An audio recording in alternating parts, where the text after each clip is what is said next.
Amazing. Is he ready? We're starting the stream. Gonna go on. Hold on. I'll give you the 15 seconds. All right. So how you? Doing swell. Oh, yeah? I watched some of those videos from you from the 90s. Oh, what do you think? Whoa. It's a trip. Did that used to air like on 15 or so seconds. Yeah, Oh, wow. yeah. We went to, I was on.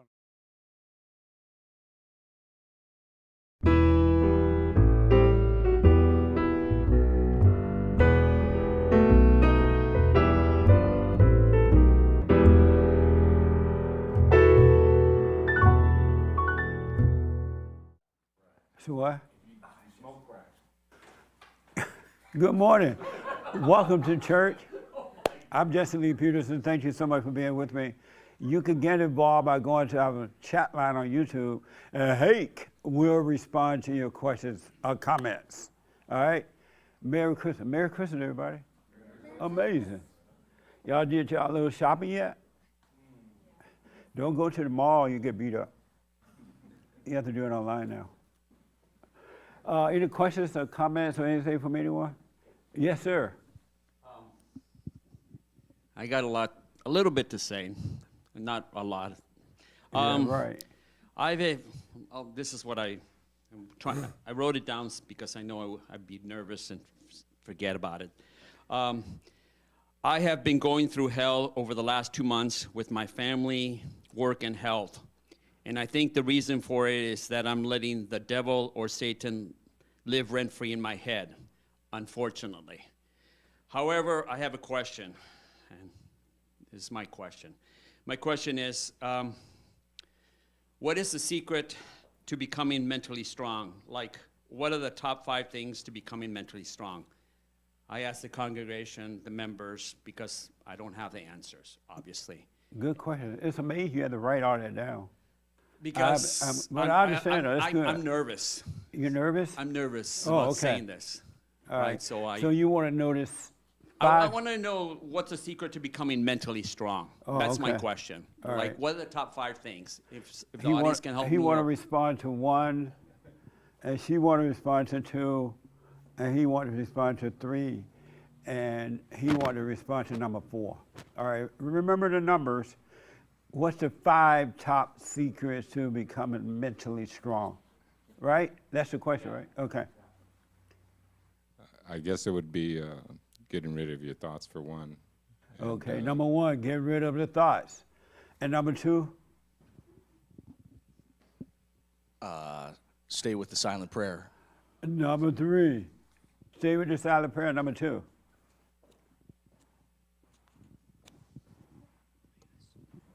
Have faith. You have to have faith. Have faith. Number 4, have faith. And number 5. Exposure. I think exposure is very important. You know, coming out to little events and just putting yourself out there. You know. Putting yourself out there, taking the risk. That's 5. She said faith, down the thought, doing the silent prayer, and putting yourself out there. 1, 2, 3, 4. Oh yeah, number 5. Thank you. At least you can count. Anger, getting rid of anger. And number 5, getting rid of the anger. Does those things help? Yeah. All of them or 1? They all helped, especially that guy that said anger. Are you doing the silent prayer? I'm trying, but I haven't. Are you doing the silent prayer? No, I'm not. Well, how do you expect to get better? Because I got to look at the directions on how to do the silent prayer. How do you expect to get better if you don't be still, let God do it? No, I realize I have to be still now, But- much more than before. Before I'd be like And doing so this, why you're doing not that, doing doing it? this, doing that, Why you're not doing it? because I don't know the proper way to do a silent prayer. It's on the channel. I have to look at that channel and just digest it. Okay. Right, But you- those are perfect answers that everybody Yeah, gave those you. top 5 answers are great. And there's no other way around it. I mean, those top 5 are definitely how to become mentally strong. Right. So thank you. Okay. Nice. Any other questions or comments? No? Okay. I've noticed that the world is in a mess, meaning the people of the world, not the planet itself, not the physical planet, but the people.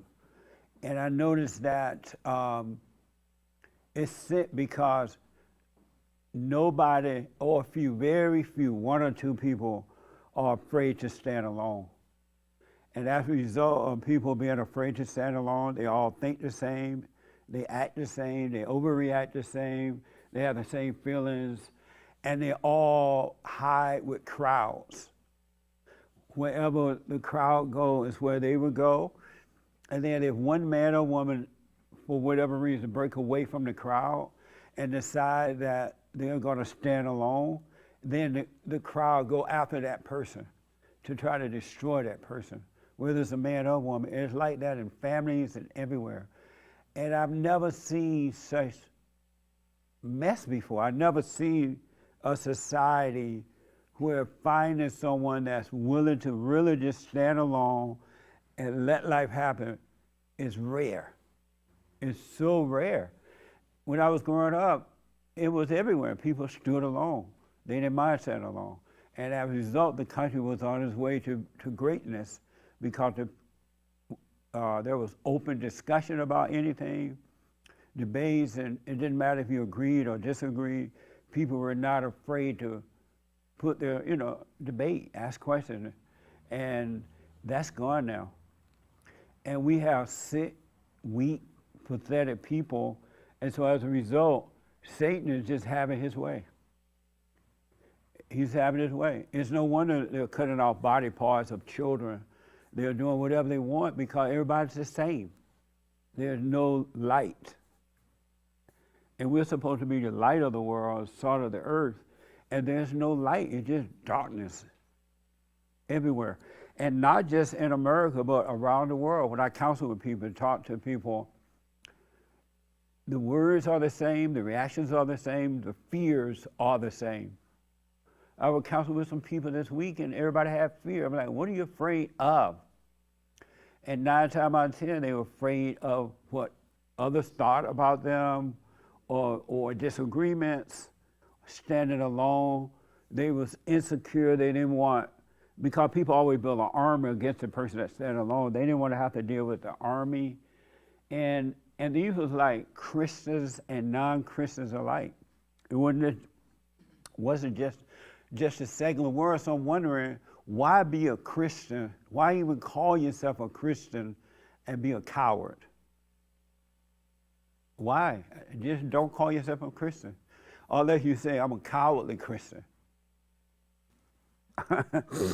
Because in God, if you truly believed in God, you wouldn't have fear at all. And you wouldn't think about yourself as not having fear. You wouldn't walk around thinking, oh, I have no fear. Because your nature would change and you would just be. It would just be fine. It was like your fallen nature. You're uncomfortable in your fallen nature, but you're unwilling to overcome the fallen nature, and you're never going to be able to do it unless you're willing to stand alone. And nobody loved nobody. Is that the right way to say it? That's the right way to say it. There is no love in the world at all. Because if you had love, you wouldn't be afraid to stand alone because love conquers all. And then I noticed that in politics, in Christianity today, in secularism, every ego thinks is better than the other ego. Fallen people think they're better than fallen people. It is insane, but it's crazy. You gotta be willing to stand alone. It's not normal not to be willing to stand alone. I remember when I first started Bond, I used to do a lot of TV stuff, and one of the things that attracted people that I didn't go along with the crowd. It wasn't that I was trying to go along with the crowd, but what I was saying was different than what they were saying, and the people loved it. And now people are afraid to even hear the truth. They all join board, and nobody can be trusted. You got to be willing to stand alone. You got to, and again, it's not like you can't make yourself overcome fear.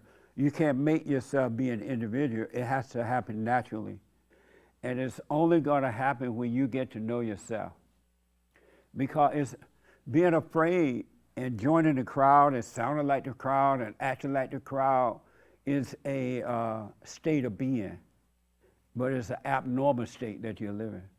And so your state of mindset and the way you live has to change, and you can't change that because it's a spiritual change. And only that can be done by truth within, by God. But it's a harder way to live like that. And you're trying to find it in other people so you can feel better. It ain't gonna work that way.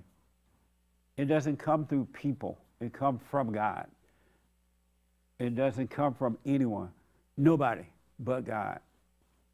So you better be trying to learn to stand alone spiritually, because it's gonna get worse before it get better. In families, at works, and everywhere.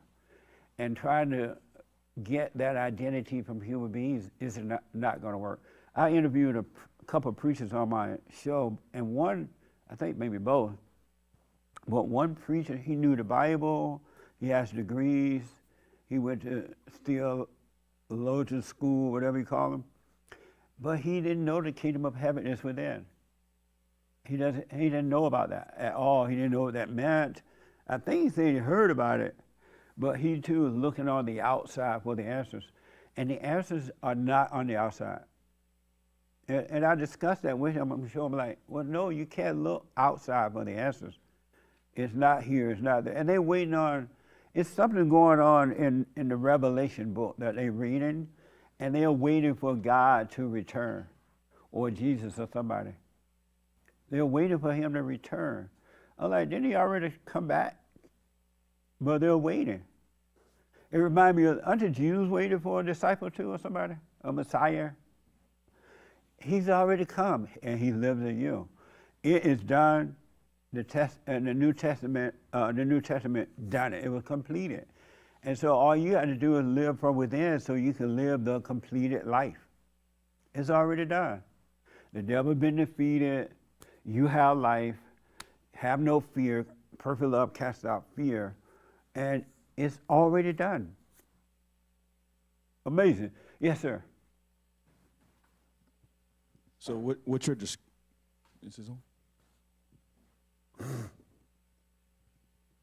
So what you're describing is the nature change. A lot of Christians call it salvation process or whatever, but really what's happening is being born again is the return of Jesus Christ.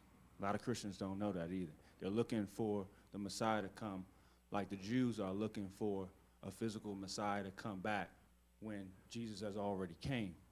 And so the born again experience that you experience individually yourself is the return of Christ. He's already done it, yeah. And all the thing that you have to do is wake up so you can see him. Is wake up. And once you wake up, then that's it. The only reason you don't notice is because you're asleep. You're unconscious. You're in a fallen state. You're in a fallen state, meaning you're in the wrong state spiritually, because we are a spirit. And that's another thing that was interesting about this preacher. He didn't seem to know that we are a spirit. We are not the body at all. We are the temple of God. This building that we're in is not the temple of God. And you'll come in and treat the building better than you treat yourself. Have y'all noticed that? People go to a church building and they treat the building better than they treat themselves. They'll go in a building and won't curse. They won't curse in the building. But as soon as they walk outside, they curse. Oh, like, well, you just cursed in the temple. No, then I left the building. The building is just a building. Like our body is just a temple, just a body that we live in. And I'm telling you, and I promise you this, when you wake up, you're going to see you just live in a body. That's not who you are at all. You're living in a false state of consciousness. And that's not who you are. We're none of these things that the devil has convinced us that we are. And other people have told us. You're living a life in slavery where you could be free. Isn't that amazing? You could be free right now, and if you go to heaven, it will continue. But why wait until heaven when heaven is with you? Why not just live in heaven now? Because nobody cares about you. People just use one another, but they don't care about one another. Nobody. I can't tell you the number of marriages I've counseled with. Nobody cares. The husband don't like the wife, and the wife don't like the husband. And that's why as soon as they stop getting what they think they want from each other, the fight starts. And now you're fighting for that high that you got before you got married. I thought you said you loved me. I was lying. I thought you said you loved me. But if you had love, you wouldn't need love. If you had love, you wouldn't be looking for anything. You would not need anything from anyone. Yes, sir. Isn't that amazing, though? It's like Christ wasted his time. One thing I wanted to actually compliment you on, I don't know why, as you were talking, I had recalled like 4, 5, 6 weeks ago, you had mentioned waking up early and doing the silent prayer. Yes. And I think one time I didn't have to work, so I just stayed up just doing stuff around the house, and I woke up at like noon, and I just felt like my whole day just kind of sucked. I don't know, I just wanted to sort of share that. You woke up at noon p.m.? Yeah. What the? Yeah, no, and I remember thinking to myself, I was like, okay, silent prayer, and I just remember the whole day just felt off. But anyway, I just want to throw it out there. But that wasn't what So I you wanted to slept bring through up. the prayer time and everything? Yeah, I mean, it just felt like the whole day was already over. But I actually recently got into a debate with a friend, and I think this is regarding the topic that you're just talking about, where he always likes to say, you know, we're only human, right? Or after he sins or whatever, he says, oh, you know, this is our human nature, and nobody's perfect or whatever. And I wanted to really push back against that, because it seems like everyone always likes to say that after the fact, never like before the fact. It's always something to sort of make them feel better. And with everything you just said, do you think that once we do have love, get rid of anger, no more ego, we're truly following Christ, that we can become perfect? Or is that's the a good question. you know, or is the fallen state always something that we're basically fighting? Like, I know as a Christian we can't exactly rest. The devil's always going to keep tempting us. But is it still okay to say, like, oh, hey, you know, I'm not perfect. I'm just human. That's amazing. And so your question is what? When someone says, I'm not perfect, is that actually justifiable for sinning or falling short or justifying saying not reading the Bible, silent prayer, or not? Good question. The young man in front of you want to respond. He's just dying to respond. What was the question again? Is it all right to say, I'm just human? No one is perfect. Oh yeah. I would just say Did I say that right? Yeah. For the most part, yeah. Okay. Everybody knows the answer already. It's already within them. Even when I ask the question, sometimes even after I ask the question, I can already know and already tell that I already have the answer. And then I feel like sometimes it's just stupid of me just to ask the question. But I already knew, and I kind of heard that. And so are we perfect already? We can be perfect if we follow, you know, if we believe and, you know, just take these little steps to get to, you know, to fight those demons that been bothering us all our lives. Is this your first time here? Yes, sir. Oh, what's your name? Moses. Moses. Wow. Moses in the house. I get that all You the know time. we saved. And so every time I hear the name Moses, I think of that movie with Elizabeth Taylor and the guy that played Moses. Who was it? What? Yeah. You mean like the original? Yeah, the original one. She like, Moses, Moses. And that ring, that stuck with me. It sounds so powerful. But how did you hear about us? Young lady, I was down and out, kind of within myself, not Right. financially or anything, but Inwardly, you were down and out. yeah, like inwardly. Yeah. You know, I was kind of lost and didn't know. And she sent me a few of these things, and I started watching the YouTube, and it just made all the sense. You know, Nice. for about 6 years I've been listening to you, and I've been making excuses to come down. Next thing you know, I'm here. You look like are you one of the Jackson 5? No. Oh. No. You look like him. Oh yeah. But anyway, have you gone forgiving your mother? Yes, I did. She's actually awesome, but when I did try to forgive her, she just kind of felt like. Speak up for me. Speak from the chat. When I did try to forgive her, she kind of felt like, wow, I didn't even know that, you know. And then some of the things that I explained that I needed to get off my chest and everything, she recognized it, and so it was really good.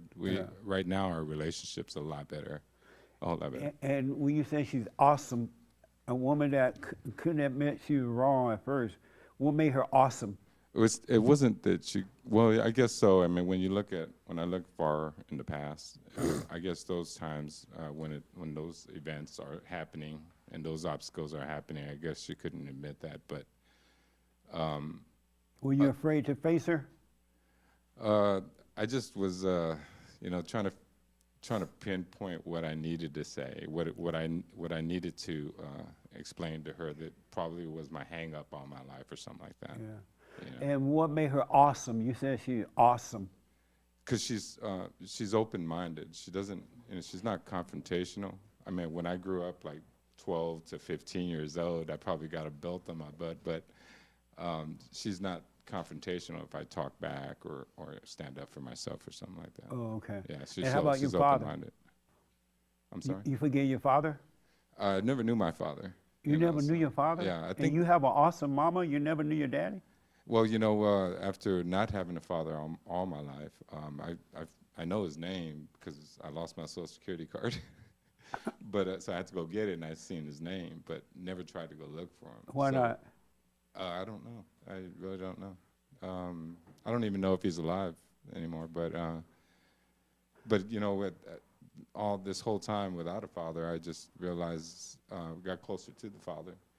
And I really believe that a lot of obstacles that I faced in my past was because he was always with me. And then now I can see back and reflect back and know that it was nothing but him that made it happen. Do you know, you don't have to tell us per se, but do you know why your father wasn't there for you?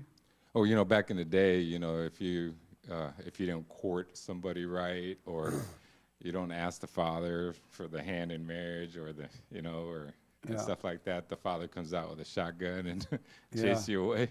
I think maybe that's probably one of the things. My grandfather was not an easy person. Military. And when you ask your mother about your father, what does she say? What did she say?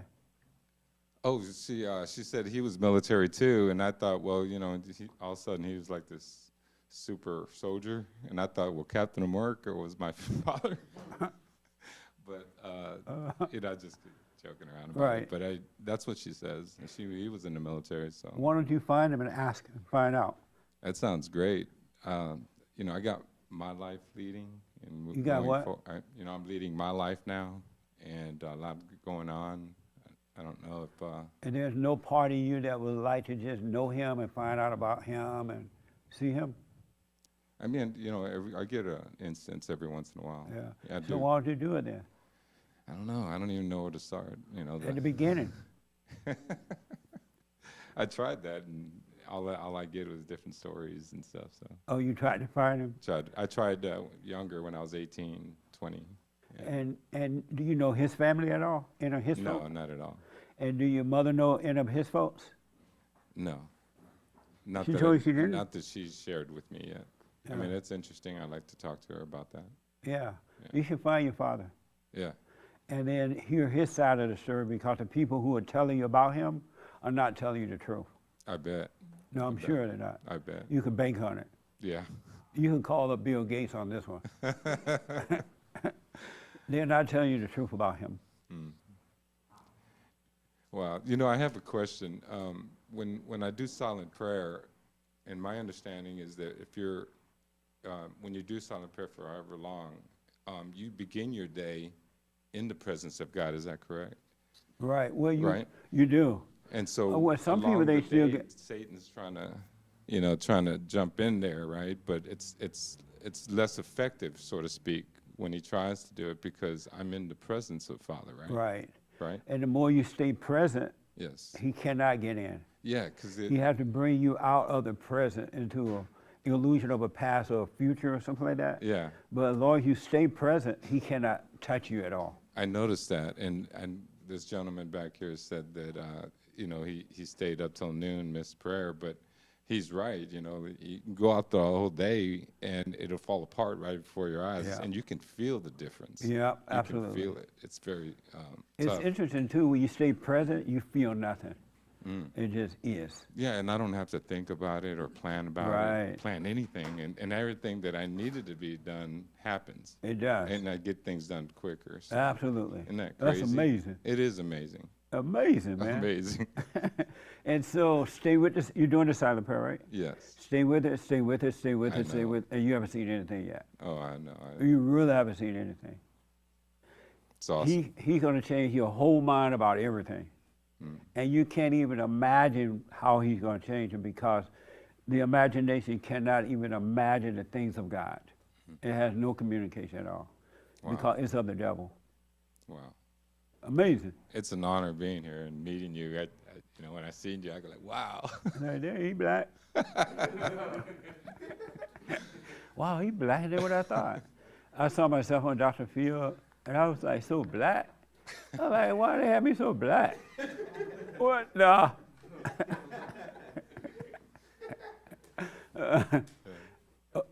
Good, man. Stay with it, stay with it, stay with it. It's an honor to have you here, too. Thank you. Yes, Thank you.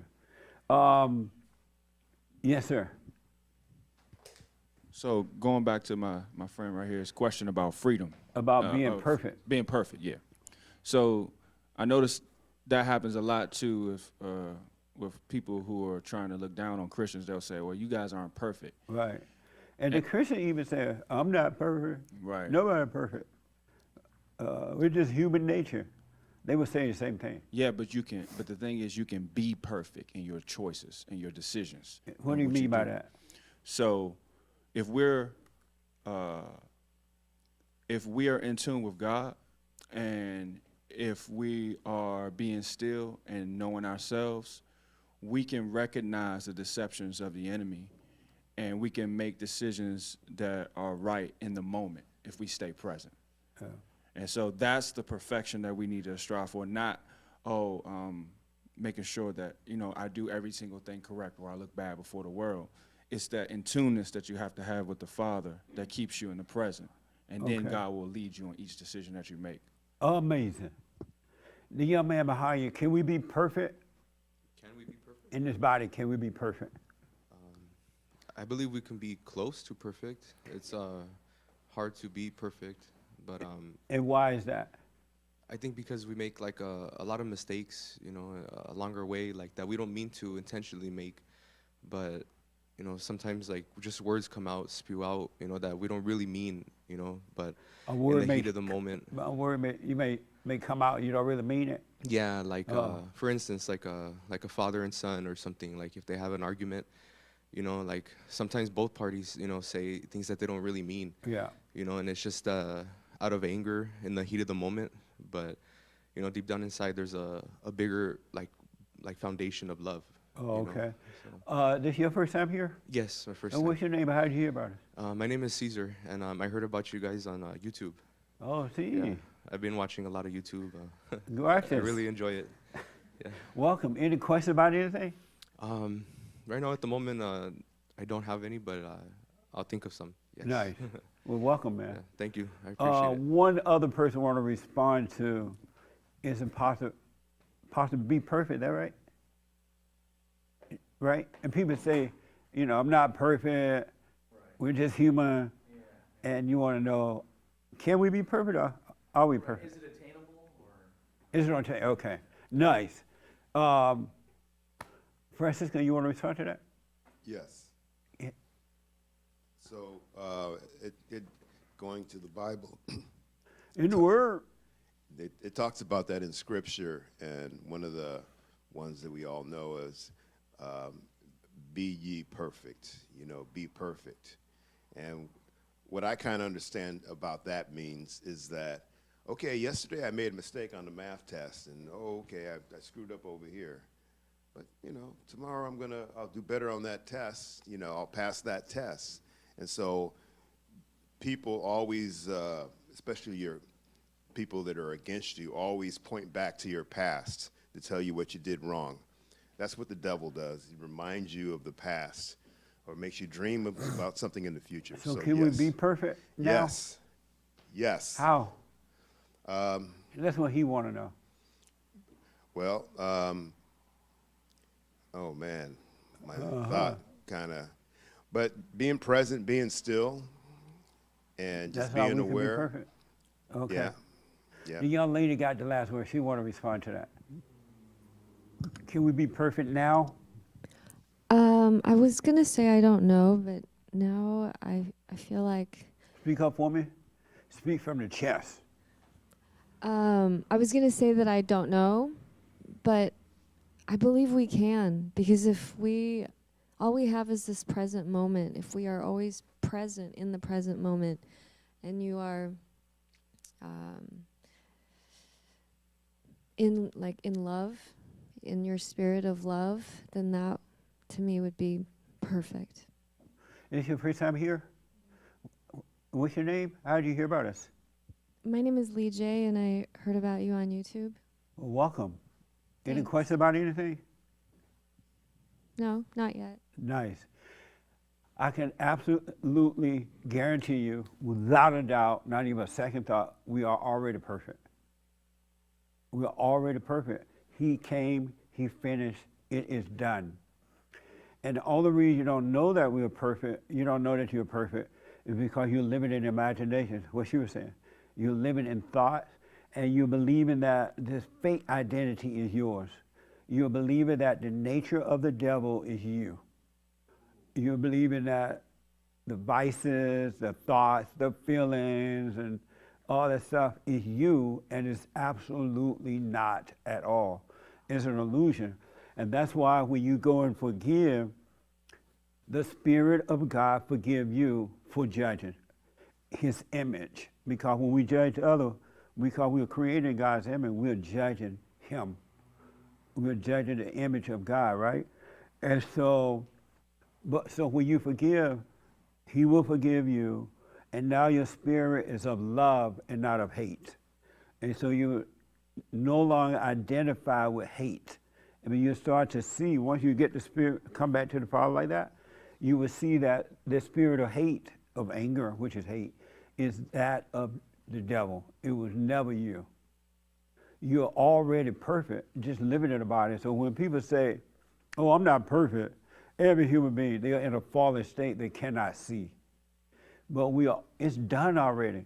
And when you are born of the Spirit of God by forgiving, the power, the truth, the nature of God will destroy this false image that you have of yourself, that you have identified with all your life, thinking that was you, and really didn't want to be that way. You didn't want to be that way, but no one told you how to overcome it. You thought it was you. They said, read the Bible. They said, go down to the front of the churches, accept Jesus. None of that worked. There is more to it than that. You must see that you're wrong for anger, for judging, and go and forgive, and then you wake up. And once you wake up, you can't go back to sleep. Now, intellectual people go back to sleep because they're not awake. They're the intellectual think that they're awake. That's why they continue their old ways of judging and have fear and all that kind of stuff. But you're already perfect. It is done. It is done. So when people say, oh, I'm just human, they're blind, they're lying. They can't see. And you'll see that once you allow the image of Satan to be destroyed. You stop identifying with. If you stop identifying with the image of God, of Satan right now, if you can see it right now if you didn't identify with it, with fear and doubt and this idea you need love, you need family, you need this and you need that. You don't. It's a false image.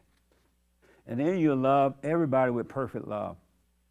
No opinion. But we're already perfect. Spirit, we are a spirit, and Christ came, sent by God, and got us back. At first, we had no way out of this darkness. In the Old Testament, that's what it's all about. People suffering, people this and that. Just how people do one another now when they're in a fallen state. They're living the Old Testament. They're living the life of the devil. And they think that they're living the life of God or themselves. But you're already perfect. Your spirit is perfect. This false image is not perfect. Isn't that amazing?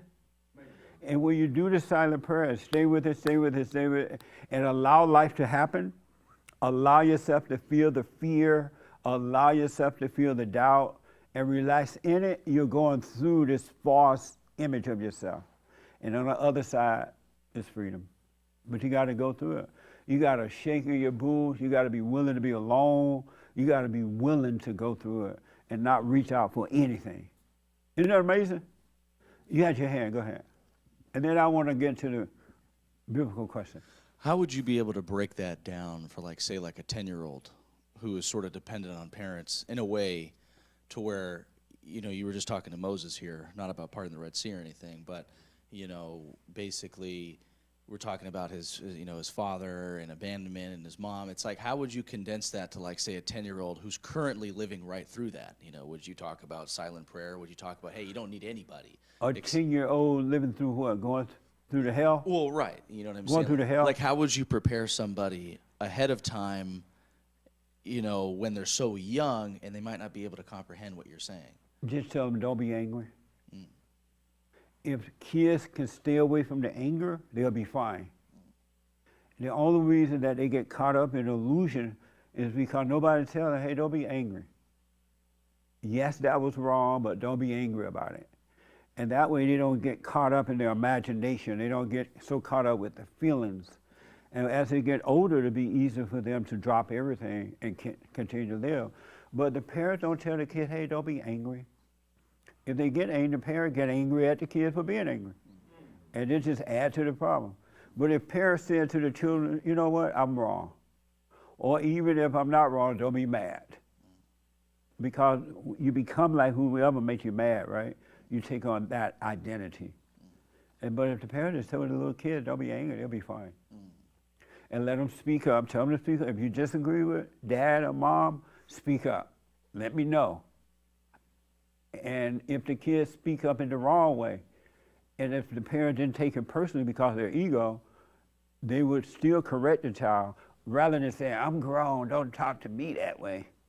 Like they somebody. They ain't nobody. Just because you're a parent, that don't make you important. People ride parenthood like it's a big deal. It's like riding the preacher hood or the PhD hood. Or like, those titles don't mean anything. They don't make you free. They don't keep Satan away from you. And now you're trying to find things to make you feel better, with your degree. But tell kids to stay away from the anger. They'll be fine. Speak up, but don't be angry. Thank you, sir. Yeah, amazing. Any questions? You're already perfect. You just have identified with the wrong nature. That's the only thing. And in that nature is fear. It's all in the Bible. Have no fear. God is with you. Perfect love casts out fear. Love God, you don't need anything. It's all there, but people read right over it. The kingdom of heaven is at hand. It has come already. It's in the Word. It's in the Word. Frankie, did you have your hand? I did. I just want to give an example about Moses. That's one of the things that the children or the people were walking out of the Exodus, and God was trying to reorient them, and so God is saying, depend on me for everything, and the people wouldn't do it. Depend on me for food. Oh yeah. Okay, we want meat, so God brought pheasants in the morning or in the evening. We want bread, so God got bread in the morning. We want water, so he told Moses, to hit a rock just to show that this little tiny rock can feed thousands of people. All right. You know, by example. Whatever. I watched this movie and about Jesus, and Jesus with his disciples, they all loved him and they all act like they cared, just like people do today, right? And then Judas turned on Jesus. Remember that? And the narrator of the movie said, Judas turned on Jesus and the disciples scattered. They wouldn't stay around him and help him. They scattered once he turned. And that's what happened in families. That's what happened at work. That's what happened everywhere. When people turn on you, all your little friends scatter. You go and forgive mama, then all your other family members scatter. They take the side of mama. And you thought, well, I thought you were my best friend, cousin.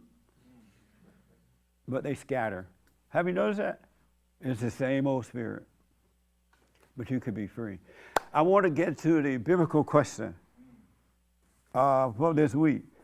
And I want to start right here. What should a woman want?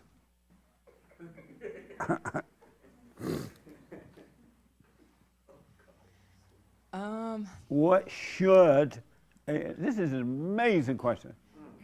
So, in my fallen state, I didn't even know what I wanted because I wanted everything. At least I think I wanted everything. Right. But now, I was listening to the show this week and I heard some lady say, we want peace. And I think we do want peace. I mean, because we want everything and we don't know what we want. And when you say we, who are you talking about? Myself at least. Okay. I can say, me. Right. I want peace. And being able to see my thoughts and the thoughts that I think I want, I'm like, Jesus, oh my gosh. It's everywhere. It's crazy. So, peace. A woman should want peace. Peace. Yeah. Peace. Okay. I like your little jacket. Oh, thank you. It's sharp. Thank you. Yeah. The lady, you got a lady behind you. What should a woman want? I love what she said. We should want peace. Just like her, in the past, I have not wanted peace, and I thought I wanted peace. Right. Or I thought that I was bringing peace upon others in my life, and I wasn't bringing peace. So, yeah, I totally agree. I was going to say something similar as well. And what is peace? Peace is not wanting anything from anyone else. Peace is Okay. being able to be on your own, being still, and having love in your heart because it's God's love, and you don't need any sort of attention or anything from others. Okay. That's what peace is to me, and I've noticed that I've had a lot more peace in my life because I've been living like that. Amazing. This young lady want to respond. What should a woman want? I think pretty much the same. Like before I learned everything that I'm learning now, it would have been more like accomplishments and adding things to my life, whereas now just being still, So being relaxed. and before knowing that you should want peace, you thought you wanted all those other things? yeah, I think when you're kind of, because there's a lot of things that I think society puts on you, pressures to do this, to do that, etc. But now knowing what I know and going through the kind of the transformation of overcoming, it's just being still. I found that really hard before. I'm getting so much better, but just to be at peace, just be relaxed, to be in the moment. Is it still hard for you to be at peace? Sometimes. Yeah, and what's hard about it? I think I just catch myself in my thoughts, or more so not being caught up with the busyness of life and the things that you got to do all the time, and just kind of putting them, that's the time slot for that, and then shutting off and shutting down and just relaxing. Are you keeping your mind with your body? You've been trying that? Yeah, I've been trying that. How's that going? It's kind of weird. I catch myself, throughout the day, periodically here and there, and I'm like, oh, come on back. Yeah. 'Cause I'll be drifting, like while I'm driving. Most of the time, like I'm driving to work, and I'm like, how did I get here? And it's like a good 40-minute journey, and then I'm like, oh. Amazing. So bring it back, yeah.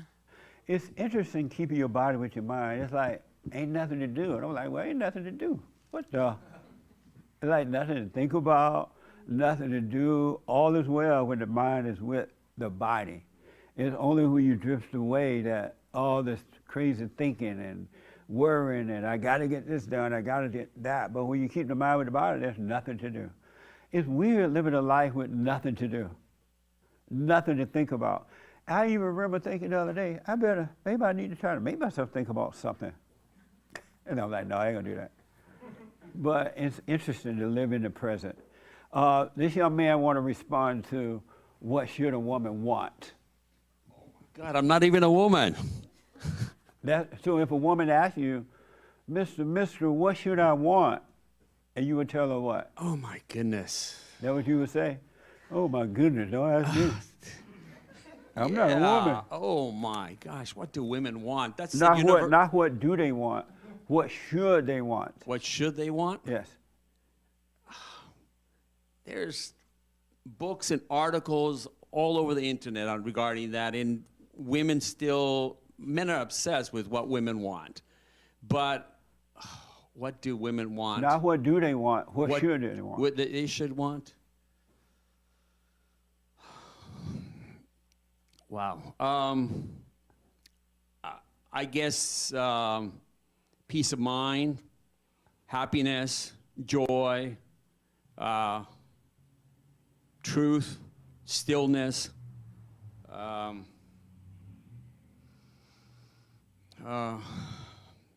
finding your gift in the world, or like finding the job you love, because the job is 8 hours of your life, and if finding a job, they should want a job. I mean, it's part of all the things that make a person happy and inner peace. So, I mean, you sleep 8 hours, you go to the job 8 hours. If you hate your job, you're not going to be a peaceful woman. Okay. Right here. What should a woman want?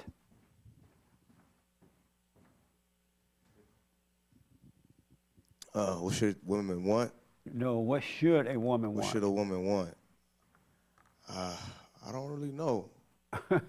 I mean, you want me to just say something like what I think? Like. It was a question. Like, I don't know. Questions are normal about what you think about it, right? Am I right or am I wrong? Yeah. I'm black and slow, but. Me too. Right. Okay. What should a woman want? I would say that, I agree with a lot of everybody else, what they were saying. Peace. What? Peace. But, and what is peace? To add to that, probably whatever God wants for them. Oh, okay. And to add to that, what? What God wants? Yeah, whatever God wants for them. Oh, okay. What God wants for them. All right. Amazing. Right here. What should a woman want? Less. Less what? Of everything.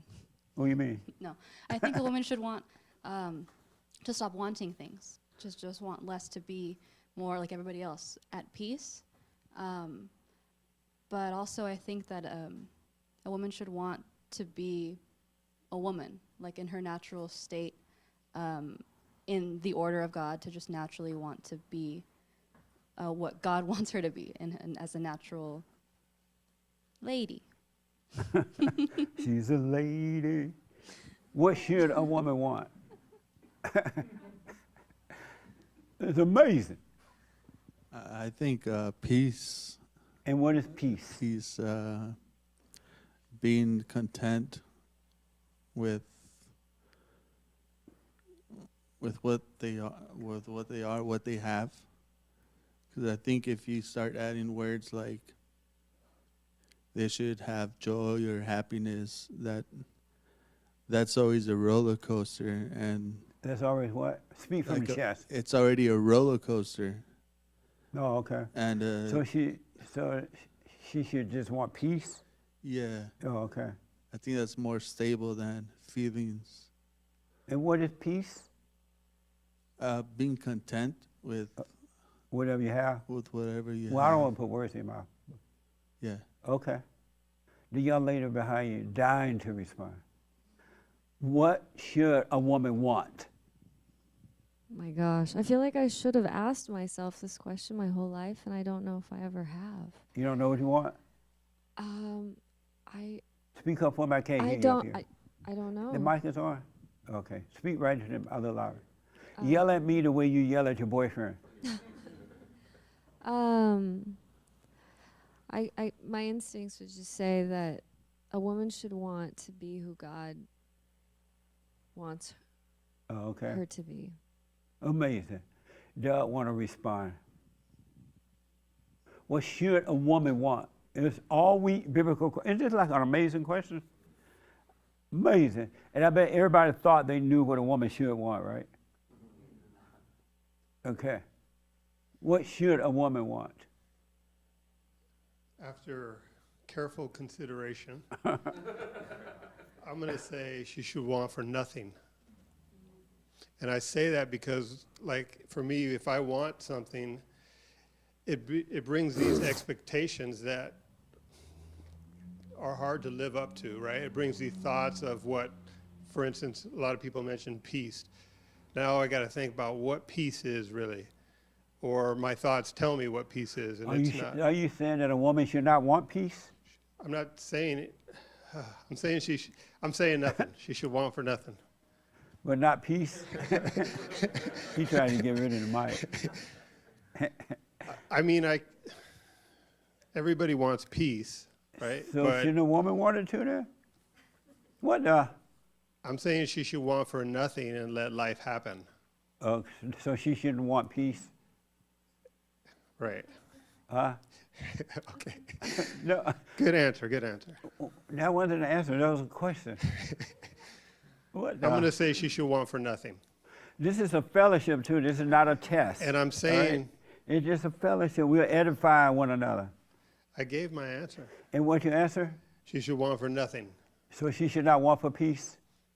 She should not want for peace. And I'll say she should not want for peace because her mind's going to make up what peace actually is. So they don't even want peace? No. Okay. Right here and then we'll move on. What should a woman want? I think the same thing a man should want, which is a connection to God. Connection to God? Yeah. Meaning what?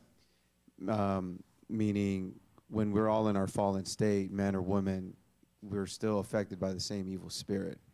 And the only way to get over that is to forgive and find your direct line through to God. Oh, okay. So, okay. Interesting. The young man next to you want to respond. What should a woman want? I don't really know. You don't know? No. Yeah. All I see is girls with Gucci purses, and that's it. So I think that's what they want. I don't know. That's right. Don't forget. Are you keeping your mind with your body? No. I don't like it. You don't like it? No. What do you don't like about it? It's so boring and lonely. Amazing. That's what everybody thinks. You're right about that. Right here. What should a woman want? So I have 3 answers. 3? Because I thought about it a lot. When I first initially heard the biblical question, I said women should want perfect peace, because how could you go wrong with perfect peace? And what is perfect peace? Not wanting anything, which is my second question. Not wanting for anything. I mean, that's my second answer. So perfect peace is not wanting for anything? Yeah, Did perfect peace is being content, not Okay. wanting for anything, which is my second answer. I'm like, well, women shouldn't want anything. Then I thought about it, and I'm like, well, what do I want? Or what have I wanted? And I want God's will to be done in my life, God's love, God's light to shine in my life. And they all kind of connect together, because if you want God's will to be done in your life and God's love and God's light to shine in your life, everything else you won't want for nothing. You will have perfect peace because God takes care of everything. So everything else will be given. Okay. Last word, Frankie. What should a woman want? I kind of don't know. I mean, I don't know what I want, so. Oh, you don't know what a woman should want? Okay, I'll get biblical. No, don't make up something. No. I get Okay. Bible, hunger, thirst after righteousness, But you don't really know. No. Oh, okay. Did you have your hand? Yes. I thought I'd give it a shot. What should a woman want? I mean, I failures in the past with relationships and everything. And then you teaching how to rebuild the man, and being the spiritual Right. leader and the man of the house, and to our kids, I think we're the only example of the Father, right? Because Father shows us, right? Right. Right. So if we're doing what we're supposed to be doing, then really the woman doesn't need to want anything because she's already feeling the protection, feeling the communication and the spiritual soundness, right? And the kids are being affected by that too. So Yeah. not even the kids really want anything. Okay. That's what I think. Amazing. The young man behind you want to respond. I didn't actually get the biblical question. I could have swore I was here last week. What should a woman want? I'm not going to be able to give you a response to it. Oh, you need a whole week to think about it? Not necessarily. More or Oh. less, it would just be something off the cuff, and I'm not Oh, too okay. convicted about it. Amazing. Yeah. Yes, Nick. She should want to be a Proverbs 33 woman and find a good man. And I'm playing. Proverbs 33. I'm just playing. I'm just joking around. Bible thumping. No, I agree with everybody. What's a Proverb 33? I have no clue. It's just Oh. something I've heard. Oh, okay. Or 31. It's a Proverbs 31 woman. Are you a Proverb 31 woman? Uh-oh. Well, go ahead and answer, Nick. Oh, yeah. And then I'll go to... Real quick, yeah, I agree with everybody. A woman should want to be free, and I like this question because it's a chance to really express that she doesn't need a relationship or a man, that she could go to God. Okay. Well, are you a Proverb 31 woman? I don't know enough about that scripture because I'm not a Bible thumper. Right. To know. But you knew what it was, huh? I've heard because it's like a common joke in the Christian community. Proverbs 31 Oh, yeah? woman. Yeah. Oh. And so, but you don't know what that says, what that is? I think I read the scripture once, and it was a one and done. Yeah. It's- I didn't want to hold on to it too much. Oh, okay. Yeah. Who know what a Proverb 31 woman is? Do you know? Yeah, you know. Because you try to be right for your husband. What's a Proverb 31 woman? I think it just talks about in a passage how you should be as a woman and as a wife, and how you should conduct yourself. Oh, I see. How you should behave, how you should be in the home, blah blah blah. Nice. The reason I came up with this question because in every counseling session I've ever done, women want everything but what is right. And they try to get it from the outside. They try to get it from a man. They try to get it from a job. They try to get it from the children. They're trying to get it from family, friendship, and they can never get it. And they're frustrated because they can't. And they end up, you had hair? Okay. Yes, absolutely. I think women should want like truth. I think everybody wants truth too. Yeah. You know, that's related to like what you're saying, like you know. A woman should only want the kingdom of heaven. A woman should only want that. There's nothing else you should be wanting. Seek first the kingdom of heaven and his right way, and all will be added. There's nothing wrong with wanting a husband. Nothing wrong with that, right? But it should be a number 131 on your bucket list. You shouldn't want for anything. But just as a man, as Frankie or somebody said, whoever said it, Doug, I think, seek the kingdom of God, ladies. You're not going to find it in a man. You're not going to find it in things. You're not going to find it in a bunch of children. You're going to find it within. You got to stop looking outside because it's not out there. No human being or no material thing can solve that empty space that you have. It's a spiritual space that's yearning for the Father, and only a return to the Father will solve that. And then everything else will start to fall in place. And if you do end up getting married, you will only be attracted to a man that love was right. A woman won't even be attracted to a man that need her. Men don't have it, ladies. Sorry. They don't, especially today's men. They are pathetic. Really, they are pathetic. I don't even think God want them back. God like, y'all gone. And so it's not in the man, lady, it's in you. The kingdom of heaven is inside of you as well. Instead of seeking anything on the outside, seek the kingdom. Be still, go and forgive. Be still and know God. And he will fulfill that. And he will add all things to you that is meant to be. And when you do get married, and if you get married, you have a marriage that will last until death do you part. Because if the man is there, fine. If he decides he want to leave or cheat or whatever, fine. Bye. You wouldn't miss anything. You wouldn't be, because you would not be trying to get anything. You already be fulfilled. And so if the man went wrong during the marriage, you wouldn't be crying and you wouldn't be hurt. You wouldn't be willing to do anything to try to keep him. And just making your life even worse. Stop looking on the outside, ladies. Women are suffering because they thought they were getting a man that was going to guide them or something. And they thought during the dating period that the man loved them because they felt good. And as soon as they get married, everything changed. And now they're like lost, trying to get something from the man that he doesn't have to give. Men don't have love to give. They don't have it. Stop looking for it. Don't look for anything. Seek the kingdom of God. He'll add it unto you. And ladies today, they have,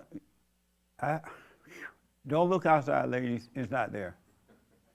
Do what I tell men to do all the time. Seek the kingdom of God. And God will make it right. So if you don't get married and have children, you wouldn't want to be like, oh, she's married. I'm getting to be 40 years old. I'm not going to be able to have kids. That wouldn't even be a part of your thinking. You will have perfect peace and nothing will be missing. Nothing would be missing. Let me take this young man first and then here. Yes, sir. Well, I looked up on the internet the Proverbs 31, and it says, the ideal woman is virtuous, strong, and selfless. She does not wait to be served, but rises early, comma, even before sunrise, comma, to delegate tasks and engage in business. Comma. I don't know if anyone thinks about that, but that's well, not once bad. she returned to her natural self, state of being, that will happen naturally. Yeah, that's She would pretty be good in no definition. competition with anyone. She wouldn't feel like a slave. She wouldn't feel like the man taking advantage of her or anything, because she would be with the Father, and the Father would fulfill all the needs. And she would love being a woman. She wouldn't be lost in her imagination. She wouldn't be tied up in the emotions because she wouldn't be in the imagination. Nothing would be missing. You're not going to get it in a man, ladies. Men try to get it from you. And men don't love women. When a man first see a woman and he said, wow, that's a pretty woman. She's so fine. What he's really thinking, I'm about to get me some S, start with an S. Ladies, they ain't thinking about you. I promise you that. Whenever a man whistles at a woman, see a woman, he's thinking the S word first. But he's saying something else, but he's lying. And the woman thinks, oh, he loved me for my intellect. No, he don't. Oh, he loved me for my beauty. No, he don't. Because just think about it, once he gets you, let's say he gets you for your beauty. The day after the wedding, the honeymoon night, the beauty gone. And all he thinks about is that. Men don't love you when they whistle at you. The only thing that's on the man's mind is the three-letter word. And I can't say it because kids are here. They probably already know anyway. They've been to school. Yeah. But men don't love you, women. So don't be all thinking you all that because they say these things to you, but they don't mean it. If you could read a man's mind, you would know they don't mean it. And then you stay on that path. It'll be added to you. All right? I saw a hand here. Did I see your hand? Yeah. And I saw your hand, right? Okay. You're saying men today are pathetic. I agree. Yeah. What do you think caused that? Number one, no, as you were saying, no fathers. They don't have the light in the home. That's what caused it. And then by not having the light in the home and the mother making them angry, that's what made them really lose it. And they take on the mindset and emotions of a woman because they become angry. And any man that has anger think and act like a woman. And today's generation, they got it bad. They can't handle anything. They overreact to everything. They have fear. They have doubt. And they totally live in their imagination. At least when I was growing up, the men were there, my grandfather, and even my father, my stepfather, they would correct that. Hey, you're a boy. You should be acting that way. Don't act like you act like your mama. Or they'll say you're acting like a girl. But nowadays, men are not, they won't say that because they're busy acting like a girl themselves. But it starts in the home.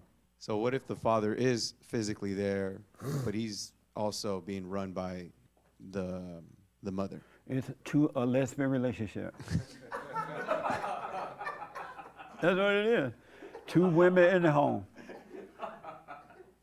There's no light. Yeah. No light, and the kids are going to end up messed up. Right here. Just think about it. You got the man arguing with the woman and the woman arguing with the man. Isn't that like two ladies fighting?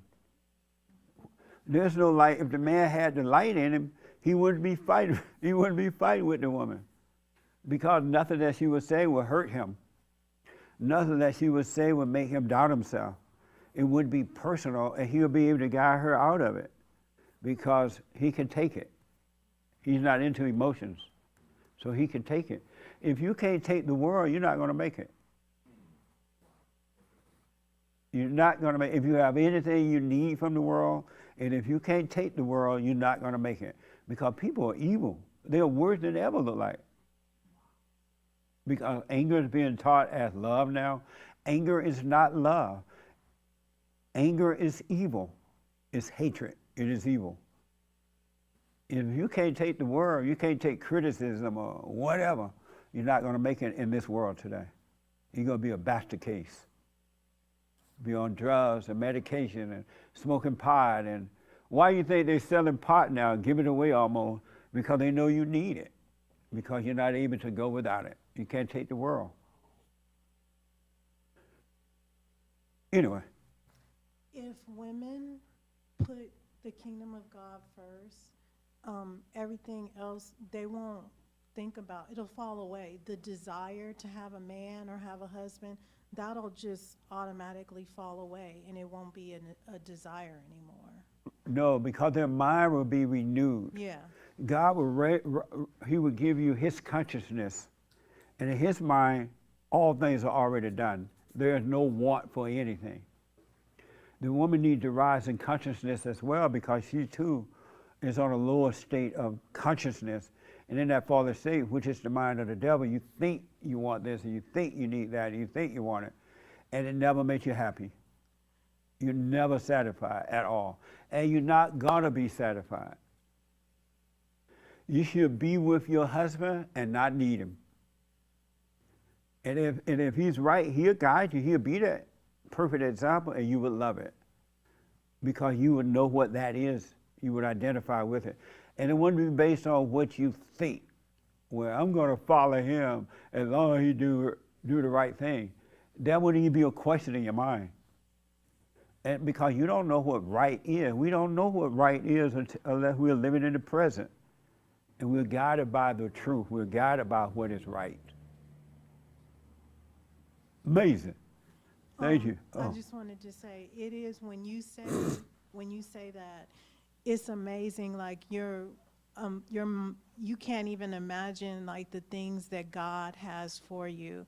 Like that's so true, because I used to want everything. I used to want a family, a husband, just everything. And then when I finally let go and I started really like working on myself as doing the silent prayer and being still, I noticed things just started to fall away, and I don't have any of the desires that my imagination told me that I wanted. I don't have any of that anymore. I'm just in the present, and whatever happens, happens, and I just go with the flow. Amazing. Nice. What do you think about that? A woman should only want the kingdom of God. In the back, wait a minute. And then I'll come to you, sir. She should only want that. What do I think about it? I think that I think everybody should want that. But how about women? I agree with that because Yeah. we also fall into that. But then it also makes me but then it makes me ask, like when I see families, like I can't help but ask this, but I can't hear you. it makes me wonder where love is in families then. Love in the family? Where love is in the family? There is no love in the families. Because the husband and wife trying to get something from one another that they don't have to give. And then if they can't get it from one another, especially the wife, she try to get it from the children. She try to get love. She try to get something to make her feel secure because she's so insecure on the inside due to the imagination. And so there is no love in families. Anytime you're trying to get something from someone, just know you don't have what you want. You don't have love. And that's why you're trying to get something. You don't have love. But if you had it, even in the fallen state, all of those desires that you thought were yours would disappear. They'll be gone. It's amazing. They'll be just, one day you're just, without even thinking about it. And so don't hold on to this at all. Let it go in one ear and out the other one because you're trying to make yourself be this way, and you can't make this happen. It's a nature. It's a state of being. And it only changes as you're overcoming the wrong state that you're in. Anyone that has anger is in the wrong state. And so as you're seeking the kingdom, you've gone and forgiven, you got to forgive so you can enter into the kingdom. If you don't forgive, you're not going to get in there. And intellectually, you'll tell yourself you're there, but you're not. Inwardly, you're still lonely, you're still afraid, you're still pretending, you're still looking for somebody to get identity from because you intellectually lied to yourself, which is the nature of the devil, by the way. But, and so don't try to figure out what that is. It'll happen though. If you stay with it, if you truly forgive, by seeing that you're wrong for hating and stay with it, it'll change. All right? And so there is no love in families at all. Look how messed up families are. Everybody fighting, everybody faking, everybody hate one another, everybody trying to get something from one another. Amazing. Yes, sir. I was going to make a question about the weak male. Yes.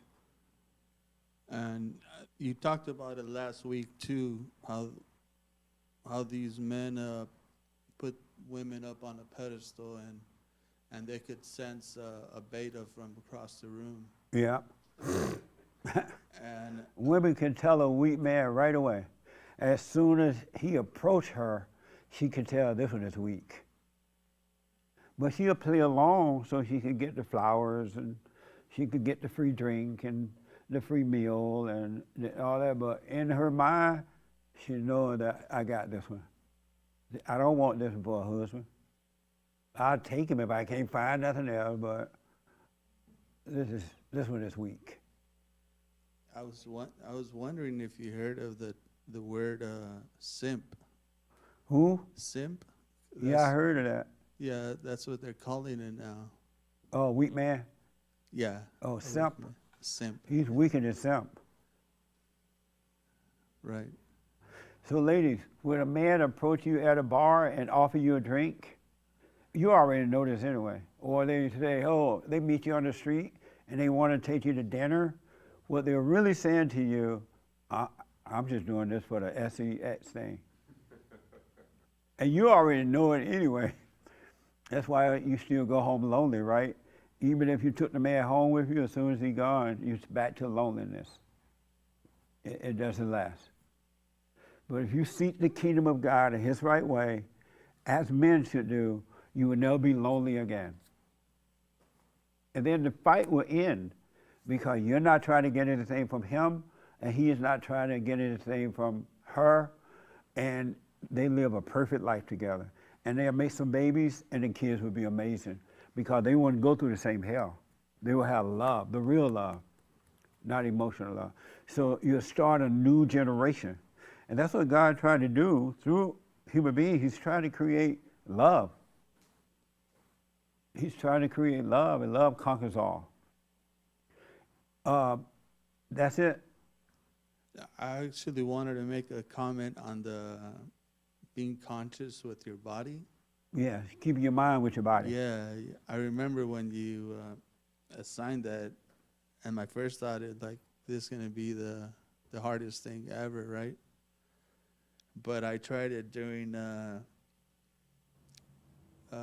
going to the gym, like focusing on what you're doing. Yeah. But eventually you develop a flow and you just lose track. And then I tried it with music, you know, start playing music and focus on all the right notes, what timing you're playing. And that as well went away because you get into a rhythm. When you keep your mind with the body, or when you forget? When you focus on the music or I see. anything else. But I was going to these classes, and this blind man needed help getting into a van. So I was helping him through the parking lot, and he was like, are there any steps? Is there anything in the way? So I was describing kind of the surroundings. And I realized that at that moment that I was in the presence of my body. Yep. It's like seeing everything for the first time. Yep. And amazing. that kind of helped me, you know, bring my conscience to my body and not let it wander off. That's such a good point. You see everything at once. When you're in the present, everything is there. You can see everything. Amazing. I want to encourage you all to stay with that. Practice keeping the mind with the body. It's so amazing. What's so amazing about life is how we can spend a whole lifetime being in darkness, thinking that and then you make up excuses. Oh, I'm just human. This is just human. This is nobody perfect. What a lie the devil played on you. Just think about it. You are the Spirit of God. And God's Spirit is perfect. He made us in His Spirit. And His Spirit is perfect. But because we live in the lie and people confirm you can't be perfect, you start telling yourself that, oh, I can't be perfect. You are not your vices. You're not this false image that you have. It's a false image. It's not real. The real you, you're not afraid. The real you want for nothing. The real you're not trying to build yourself because it's already done. The real you have everything already. That's why God said, don't worry about these things. I got you. You already have it. The real you is fine. Isn't that like crazy? Just think about that. The real you is perfect, and don't let anyone tell you that you can't be. Because they're in the darkness, and they're this false image that they have, which is the nature of the devil, is what they're calling imperfect. And it's imperfect, but it's the nature of the devil, it's not the nature of you. You are created in the image of God. Christ came, and it is done. All you need to do is wake up. Wake up, wake up, wake up. It is done. I heard this story. And this is not my story. I happened to hear a wiser old man give this story once. He said that, and I'm not going to say it exactly like him because I don't remember every word. There was this man who went looking for a house to buy. And so he introduced himself to a realtor, and she took him around to certain homes until finally they saw a house. And she told him, she showed him around the house, and she said to them, this is an amazing home. It's at a nice price. I would suggest that you hurry up and get it because it's really a nice price, and property prices are going up, and you should get it. And while he was looking around the house, other people came in too to get, because they were looking for a house. You know how you looking for a house, other people come in and they were looking around and the realtor was showing them around. And so they were standing outside, the guy was leaving, something like that. The guy was about to leave it. And he was like, oh, I'll let you know. And some woman drove down the road, a neighbor came down the street, a beautiful woman, and the realtor introduced the man to the woman. Oh, this is Sally Ann, she lived down the road. And Sally was like, oh, that's cool. You're gonna be my neighbor. and the woman was beautiful, and so that made the man excited too, because he was told it was a good price, he better hurry up and get the house. And then the woman drove down the road, and there were a bunch of people looking at the house too. And the woman drove down the road, and the woman was cute, sexy and all that. And she was so friendly with the man, and so she drove off. Oh, good to meet you. I hope I'll be your neighbor. The man got really excited now. And so he left, and he stopped at a cafe to think about that, to have a little lunch. And he was sitting in one of those stools there where people can't see if you're sitting at one of those little table-like things with the wall. And so the realtor and that woman came into the cafe, and they didn't see the man sitting in the stool over, the seat over, and they were laughing about what a trick they played on the man. They're like, wow, we really played on him, huh? We made you think the house was cheap. We pretended that you lived in the neighborhood. And he didn't know that those other people that was looking, that the other realtors intentionally invited them to come and look at the house at the same time so they could set up the setup. You know something? And the man heard them talking, and he knew that they had played a trick on him. He was able to see. And when he was able to see, he knew he wasn't going to buy the house because he had been had. And that's what the mind do to us. It set us up. But when you wake up, it can't set you up any longer because you can now see. Isn't that an amazing story? It stuck with me. That's what I remember. And that's what happens when you overcome the mind. You cannot be set up anymore because the mind gives you all these phony ideas about things and phony desires and phony plans, and you think they're yours. Phony ideas, and they're not yours. And then when you go and get what the mind says you should have, you find out, wow, I didn't want this. But if you don't listen to the mind, because you now see, you can't be set up. And whatever you get is perfect. It's fine. Amazing story, huh? That's what happens when you wake up. Once he heard them saying that, he can now see. And he was able to walk away from the house because he saw that he had been had. When you see that your mind is not your friend, you're going to be able to walk away from it. You will walk away from it. It's a setup. Right here, I think I saw your hand, right? Yeah, right here first. Oh, hold on a minute. I don't know if I'm gonna mess up the flow of what you just said though. You want me to still ask the question? Yeah, if you want to. Absolutely. Okay. So can you explain?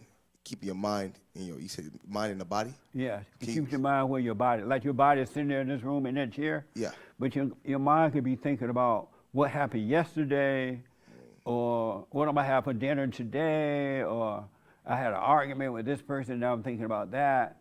Your mind can have you thinking other places rather than being right here with the body, being aware of the body. Okay. Well, I mean, yeah, you clarified it because I was going to ask a question about, like, what if you're, like, I feel like my mind is with my body. Instead of thinking about the future or the past? No, but I still think about everything you just said. That applies to me. But if you think about the future or the past, then your mind is not with you. Okay. It's an illusion of a past or a future. Okay. Because as a young man was saying, he's young. How old are you, 13? 14? 12. He's 12 years old. It's boring in the present for him because kids, they're excited, they need things. Yeah. But for an adult, it would be perfect. Okay. Yeah. So keep your mind where your body, not thinking about yesterday or tomorrow or what happened this morning and driving over here, and none of that stuff. But when you keep your mind with your body, are you aware? Are you aware? Yes. When your mind is with the body, you're aware, but when it's not, you're unaware. Okay.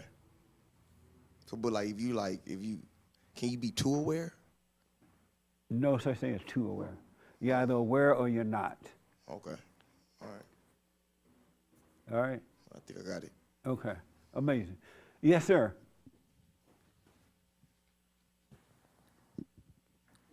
So I've been thinking about this idea of love. I notice most people, we don't have love. No. And I was trying to figure out, okay, so what is love? And so I started seeking the Father about what is love. And what I discovered that most people think that, like, we can take a simple example of like a mother loving their child. And when you say to someone, you don't have love, or this mother doesn't have love for a child, that's almost offensive to any woman or any Right. person who has a child. How can you say that they don't love her? Right. But what they don't realize is, in actuality, what they have is a passion. Because if you had real love, it would be impossible for you to get frustrated with that child and then despise that child or hate that child. So that's not real love. Real love is a perpetual state of non-resenting. You would never be able to resent or hate that child. That's what real love is, and it's a constant state where It's a state of being, yeah. constant state of being where you can never be hateful or hate someone for their actions or what they're doing. And if a mother had love for her children, she wouldn't be offended if I said, you don't have love. There you go. You know what I'm saying? She There's would no, know she had there's no, love. it's not possible She'd to be be like, offended whatever. when you live in a state That's of right. love. Absolutely. Amazing. Just think about this for a minute. And don't hold on to it, but let it pass through. God loves us. He's not holding anything against us. He's not judging us. He knows that we are not the ego. He knows that the devil made a home in us. And the crazy stuff we've been doing and thinking and acting was never us. He knows that. And so you need to come to know that about yourself, that it's not you, but it's the spirit that made a home in you. And that God is not holding that against you at all, so you can stop judging yourself as well. It's not you. God is done. God loves us. And he has defeated the devil that made a home in us. He has defeated him. And so there's no reason for you to give in to the devil. There's no reason for you to have fear or doubt or try to get love or friendship or worry about money or job or anything. You listen to the not you. And when people say, oh, you drink alcohol, you're alcoholic. No, you're not an alcoholic. Don't claim that anymore. Don't claim these titles. Just say, no, I'm not. Just, you'll see it's the devil in you. Call the devil what it is. It's the devil. He's making you do the things that you don't want to do. Nobody want to have fear. And then I'm done. When you wake up, you're going to want to kick your own butt that you were afraid, that you worried about what people thought about you or what you had. Or, you're not going to believe, because you're going to see that people are no good. Why was one no good person afraid of another no good person? Just think about that. All have sinned, right? Everybody born through the woman born into sin. So why is one sinner afraid of the other sinner? Why do one sinner worry about what the next sinner think about him or her? Just think about that. People ain't no good in that fallen state. And so it's abnormal, but you listen to thoughts and emotions. All right? Amazing. So I saw a hand. Who did I see? Oh, right here. And then these two ladies right here want to tell me what they think about the little story about the man in the house. Yes. So, I can remember yesterday. It's so dumb. Really, when you get over this, you're not going to believe you lived the life that you lived. And if you know to read the Bible, don't do anything about it. Getting degrees. This preacher that I interviewed, I think it was, one of the preachers said, my sister is a fine woman. She's a good woman. I'm like, well, what's good about her? She raised her kids by herself. She sent them off to college. she did all these physical things, right? I'm like, so what's good about that? Nothing he named was good about his sister. I'm like, that's not it, buddy. Sorry. It's not out there, folks. I'm telling you. And God loves us. He is not against us. He wants you to be still so he can shine the light on the darkness, because we can't change anything. There's nothing we can do. You might well give up. He's waiting on you to let go so he can take over. Just let go. And let whatever happen, happens. And the devil going to play on your mind, oh, you ain't going to have this and this is going to happen. That's the devil talking to you. It's not you. Okay, real fast. So I was driving around yesterday, and a lot of times when I'm by myself, I don't play any music, and I kind of watch myself. And I noticed that a couple of things happened. Three things. A car drove by with their loud music and loud engine, and I'm going, that is lifting that person's ego. You can tell the way they're driving while I'm looking at myself. And there's a lady walking by on the main street, and she's wearing a short dress. Why is she wearing that short dress? Oh, the ego. Her ego is, she's getting high off of the attention she's getting from that. And then something happened to me. Somebody cut me. Almost. Yeah, because you looking at JD folks walk down the Almost. road. What the? What happened, a car cut me off. And I was kind of looking at myself, and normally I would have been, cussing that person out. Yeah. I'd have been angry and like, I need to get that person back. And I actually saw it before it happened. And so I was prepared for it. I was kind of just looking, and it prepared me for it. And the last thing about it is I didn't even get angry or emotional, or I didn't feel anything, when normally I'd be, ready to kill that person. Yeah. And so it's like I wasn't even angry. It didn't mean anything to me. And so that's what was amazing about that, keeping your eyes on yourself. Amazing. I want to encourage you all to practice keeping the mind where the body is. And after a while, you're going to be aware of yourself walking through doors. It's just going to happen naturally. It's like magic. It just starts to happen because that old nature is falling away. And then consciousness is bringing in the new nature, introduce you to this nature that you have forgotten. And so just be aware of yourself, what you're doing. Keep it simple. Don't try to make it happen. Don't intellectually try to make it happen. It's not going to work, because the intellect is of the devil. It's not of God at all. I don't care how many books you learn, how many Bibles you read. You have no idea what God is like, but you will start to know. You really will start to know. All right? What do you think about that story with the man in the house right here? The story you said about it's sad.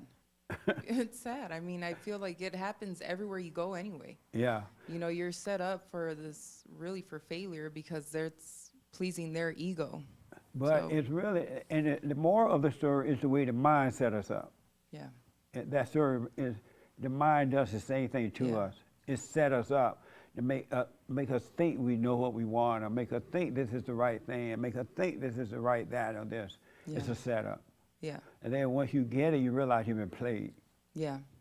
Right? When growing up, my dad always told me, don't believe everything you hear and believe half of what you see. That's right. So I that's used to hear always the same thing. Yeah, I tell the Absolutely. kids, I'm like, even coming out of my mouth, my husband's mouth, I always tell them, like, don't believe everything Yeah. you One- hear let and it go, believe one half at a of time. what you see. So Absolutely. yeah. Amazing. Brand new biblical question. Let me do this first to the first timers. Any questions or anything for me? Any questions about what you've heard, or No. was this helpful for you? Yes. Nice. Are you doing the silent prayer? No. You are? I'm not. Well, you know about it? Yes. Okay, start doing it. Okay. You still do your little hooping and hollering, right? And No. then be still. He's like, no, I'm doing that either. Yes. We'll do the silent prayer. www.silentprayer.video, so you can let go. It'll be fine. All right, and thank you for coming. Yeah, thank you. Any questions or anything? Was this helpful today? Oh yeah, it was amazing, amazing. Amazing. Yeah. when I do silent prayer, I've been hearing a lot of stuff, but even when you're getting irritated with somebody, that doesn't even matter anymore. Right. Even because you're overcoming that abnormal state of being, right? Yeah. So when you do feel irritation in this state of being, relax in the irritation. Right. It's going to be hard, it's going to be painful, but it's not happening to you, it's happening to the nature of the devil in you. It's not you at all. Yeah, even the doubt, like when you start to doubt, you want to do a business venture, you want to do something, and then you're starting to doubt yourself, but you just relax in it, right? Yes, relax in it. Because when you're relaxing in it, you're overcoming the abnormal nature. The ego, as someone said, the ego nature, you're overcoming the devil. Yeah, every time I get into a confusing state where I don't understand what's happening around me or what I'm walking into or something like that, that's a red flag for me to relax. Absolutely. That's what's been helping me a lot. So. Because in the present, everything is clear. Mm-hmm. There's right. nothing to think about, nothing to want, everything is done. That's right. Amazing. Well, thanks for coming, man. Thank you, man. Yes, sir. Appreciate it. Any questions? Was this helpful for you today? Yes, I don't have any questions at the moment, but yes, it was very helpful. I appreciate all the words that everybody said, and I'll take everything, with a grain of salt for sure. Right on. That was nice. Last word.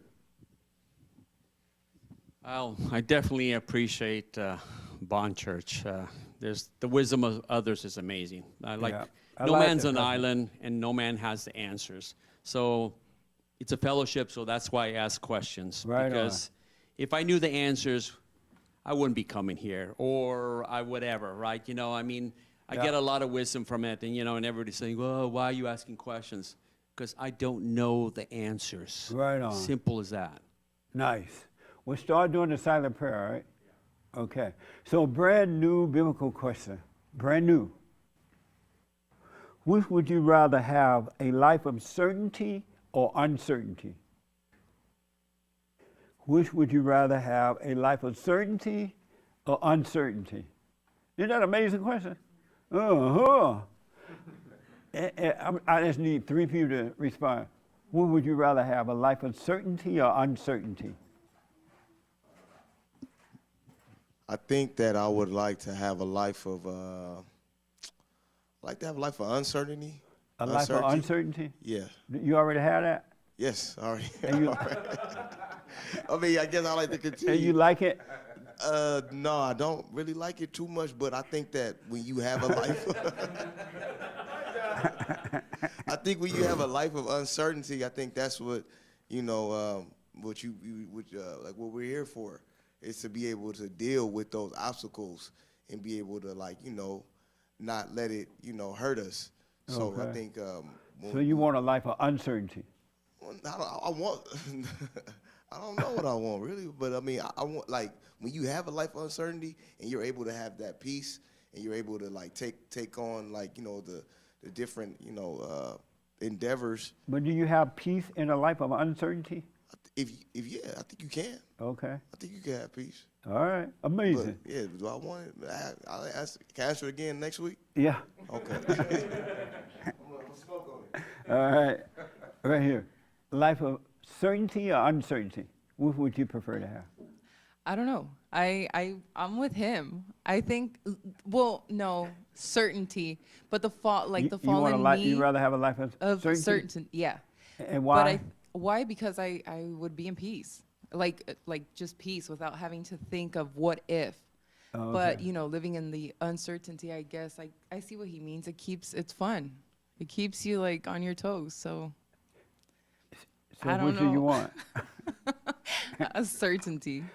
Certainty, yeah. But you like the life of uncertainty too? Are you saying you like both? No, I don't like both. No. I said if I would have been in my fallen state, I would have loved the uncertainty because it would have kept me on my toes and just oh my God, what's next? The what if, the thoughts, that just keeps going. And so which would you prefer? Certainty, Jesse. You prefer the life of certainty? Yes, yeah. But you like the uncertainty too? No. Oh. No, Okay. I'm saying I understand what he's saying about the life of uncertainty. Oh, I see. Oh, you understand yeah. what he's saying about it. I got you. That's what I meant, yeah. But you prefer a life of certainty? Yeah, well, I love my life now, whatever that is. All right. So. Exactly. Right here. Would you prefer a life of certainty or uncertainty? I remember an old church I used to go to, they would say certainty in uncertainty. But I would have to pick uncertainty because I feel like heaven is going to be certain. It's got to be? I think it has to be. Will you get there? Yeah. Will you die? Not spiritually. Oh. I don't know if I'll have memories of my But life what, here. what do you mean by you think life is a life of certainty? Will you get there? Well, I think after what happened in the garden, we're sort of destined to have a uncertain life, and we're always talking about overcoming the ego and overcoming the mind, overcoming thoughts. And I'm kind of like, oh, well, if I wanted a certain life, where would that come from? It would come from wanting comfort and consistency. So which do you prefer, a life of certainty or uncertainty? I think in a worldly way, I would prefer the certain life, but in reality, it really is uncertain, so I might as well just deal with it. And what will you prefer? Probably the certain life. Do you rather have a life of certainty? Yeah. Oh, okay. How about you, Hake?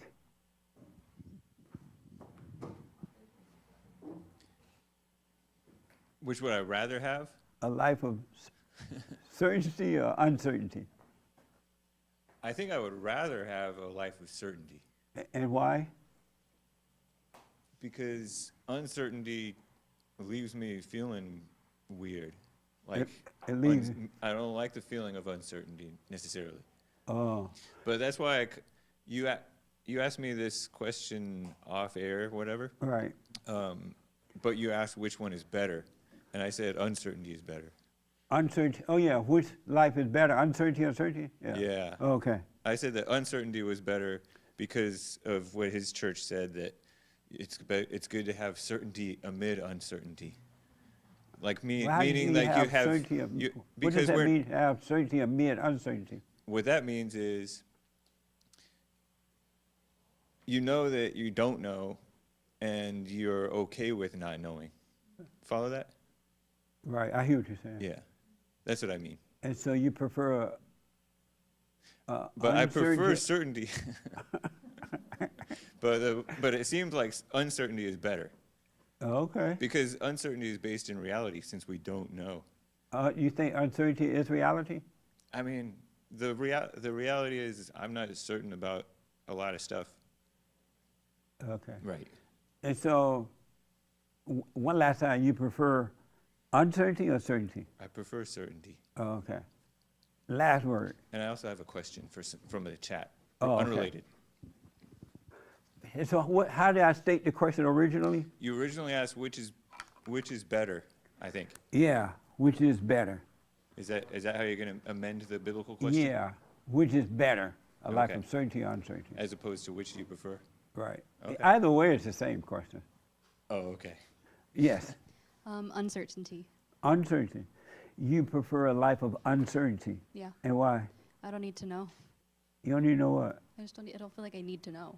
You don't feel like you need to know? Mm-mm. So why are you seeking that? Why are you seeking? Huh? Huh? You black? Because I want what's right, and seeking knowing yourself is what's right. Okay. Amazing. Well, that's the brand. We're worded the way it should be worded, I guess. Yes, ma'am. This isn't related to the question. It's actually about the story you said about the realtor. What did you say now? This is my comment is about the story about the realtor, Right. the guy buying the house. Yeah. It just made me think about like all the things that were sold every day and all the business people who are laughing in their Yeah. you know, yeah, behind the scenes when we buy into.